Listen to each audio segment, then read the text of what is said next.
We've been speculating about it for some time now, but Kyle Crane is finally coming back to Dying Light. Every man has an animal within. If you push too much, you might unleash the beast. At Gamescom opening night this week, Techland dropped the first trailer for a new standalone Dying Light game called The Beast. This was a bit of a surprise for the Dying Light community, as we were all waiting on the news of a DLC 2 for Dying Light 2. But it looks like that's not coming, and The Beast has taken its place. So, what actually is Dying Light The Beast?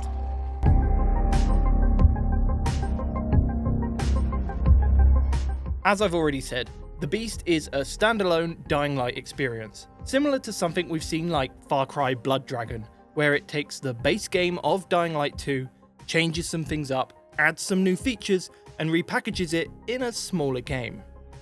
This will no doubt rub some people the wrong way, especially those out there who bought the Ultimate Edition and are waiting for DLC 2. But don't grab your pitchforks just yet, because if you do own the Ultimate Edition of Dying Light 2, you will be getting The Beast for free. And that's basically because it is DLC 2.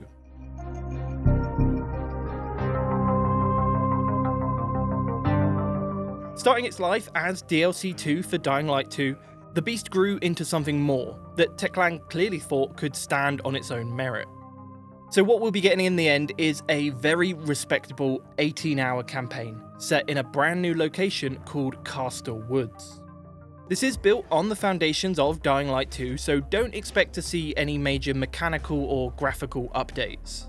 Although saying that, following in the footsteps of The Following, it does look like we may be getting the addition of vehicles to the game, which is pretty damn cool. Honestly, I love the idea of this smaller, more focused Dying Light game. I don't think every game needs to be a 60-hour epic. I don't even have the time for that. And hopefully, if it has a great story and an interesting world to explore, we'll be getting way more out of the game than those 18 hours advertised.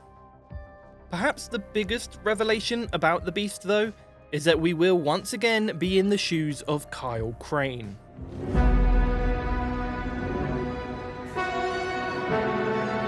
You are Kyle Crane, the legendary hero of Haran. Held captive and experimented on for more than a decade, you managed to break free. That is a quote taken directly from the Techland website that confirms one of our biggest theories as to where Crane has been all this time.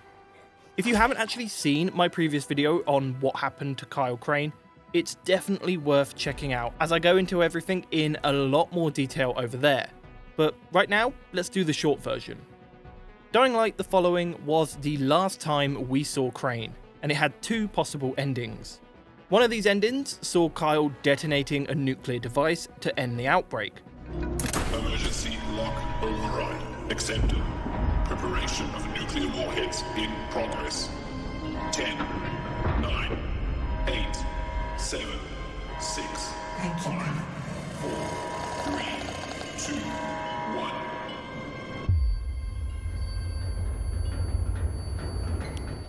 And in the second ending, Kyle was infected with a special strain of the zombie virus that turns people into sentient volatiles, as we saw with the mother. Oh, God damn it! You fucking monster!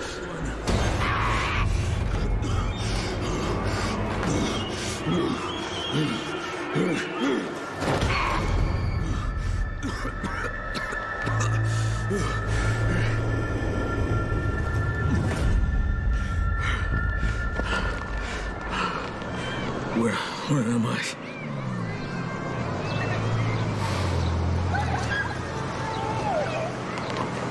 Oh yeah, time to go home.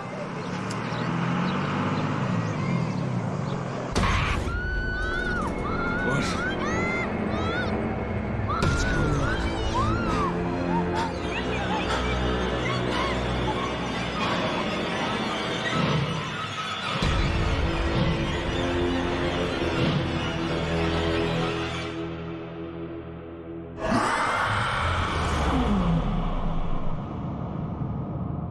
With the release of Dying Light 2, Techland confirmed that Kyle being infected was the canon ending, and despite some members of the community choosing to believe otherwise, that is now 100% confirmed thanks to the Beast and the very fact that Kyle Crane is still alive.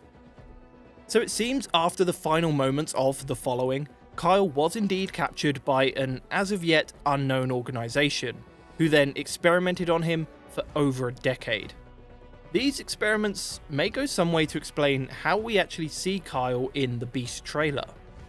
Unlike the mother, Kyle's physical appearance appears to be largely unchanged by the serum. This may be explained in some other way, but there is a chance that Kyle was used to develop something of a cure. I say something of a cure because he's definitely not entirely human, but does seem to have achieved some kind of symbiosis with the zombie virus. Potentially even being able to transform into a volatile at will, or maybe not at will, and he's more like a werewolf. That'd be kinda cool. If we pay attention to Kyle's hands at the end of The Following, it's very clear that he's become something monstrous. But in the new trailer for the Beast, his hands are fairly normal. Now, this will either just be a retcon for the new game, or potentially he is somewhat cured. We'll just have to wait for the game's actual release to know for sure.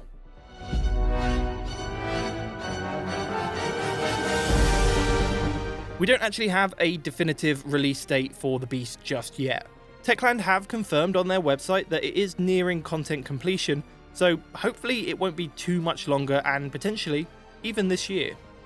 If you want to keep up to date with Dying Light the Beast, make sure that you hit that subscribe button because we absolutely love Dying Light around here, and I'll be eagerly waiting for any new information.